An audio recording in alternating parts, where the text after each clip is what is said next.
कहते हैं कि जिसके कहने पर चली थी भारत में आज़ादी की आंधी, फिर क्यों कहा जाता है मजबूरी का नाम महात्मा गांधी। बट महात्मा गांधी हमारे राष्ट्रपिता हैं, लेकिन फिर क्यों मजबूरी जैसे शब्द के साथ उनका नाम जोड़ा जाता है, क्यों कहा जाता है मजबूरी का नाम महात्मा गांधी। इसका एक कारण यही भी हो सकता है कि उन्होंने जब अपने आंदोलन लड़े, आज़ादी की लड़ाई की, तो उसमें उन्होंने अहिंसा का मार्ग अपनाया। उनका कहना था कि जो काम अहिंसा से किया जा सकता है उसमें हमें हिंसा की जरूरत नहीं है। उनका मानना था कि यदि कोई तुम्हें एक थप्पड़ मारे तो तुम उसके तरफ दूसरा गाल कर दो। ऐसा करने से वह व्यक्ति स्वयं की नजरों में अपमानित हो जाएगा और यह तुम्हारी सबसे बड़ी जीत होगी। शायद इसी वजह से कहा जाता है मजबूरी का नाम महात्मा गांधी। दूसरे यदि कारण की बात करें तो गांधी जी शुरुआती दौर में बैरिस्टर थे, लेकिन उस समय उनका भारत में कुछ अच्छा काम नहीं चल रहा था। इसके लिए वो एक गुजराती व्यापारी के लिए दक्षिण अफ्रीका में केस लड़ने के लिए गए। दक्षिण अफ्रीका में जब वो फर्स्ट क्लास ट्रेन में सफर कर रहे थे, तब टीटी ने उन्हें थर्ड क्लास में जाने के लिए कहा, क्योंकि उस समय फर्स्ट क्लास में केवल अंग्रेज ही सफर कर सकते थे। गांधी जी अपनी बात पे अड़े रहे, उन्होंने इसका विरोध किया।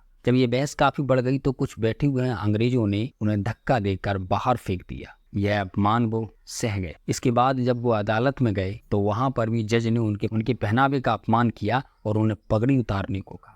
उन्होंने जज की बात मानते हुए वहां पर पगड़ी उतार दी और यह अपमान भी वे सह गए। शायद इन्हीं अपमानों को सहने की वजह से कहा जाता है मजबूरी का नाम महात्मा गांधी। तीसरे तथ्य की यदि हम बात करें तो गांधी जी के जब आंदोलन चरम पर थे तो उस समय तुर्क में अंग्रेजों ने वहां के खलीफा को शासन से हटा दिया गया। मुसलमानों का यह आंदोलन विश्व विख्यात हो गया। गांधी जी चाहते थे कि क्यों कोई एक साथ ले जिससे भी आज़ादी की लड़ाई में हमारा साथ दे, इसलिए वो खिलाफत आंदोलन उनके साथ चलने लगे। लगातार 2 साल तक वह खिलाफत आंदोलन चला। वह आंदोलन इतना विकराल हो गया था कि खिलाफत आंदोलन की लहर पूरे भारतवर्ष में फैली हुई थी। इसी दौरान कहीं भारत के किसी एक हिस्से में कुछ मुसलमानों ने हिंदुओं को जबरन धर्म परिवर्तन कराया और उन्हें मुस्लिम बना लिया गया। इस बात का विरोध जब भारतीय हिंदुओं ने किया तो गांधी जी ने उन चंद कुछ हिंदुओं का पक्ष ना लेते हुए यह कहा कि हम हिंदू और मुसलमान दोनों को एक साथ लेना चाहते हैं। शायद इसी वजह से कहा जाता है कि मजबूरी का नाम महात्मा गांधी, क्योंकि उनके सामने हिंदुओं के साथ अत्याचार होता रहा लेकिन वे कुछ नहीं बोली। शायद इसीलिए कहा जाता है मजबूरी का नाम महात्मा गांधी।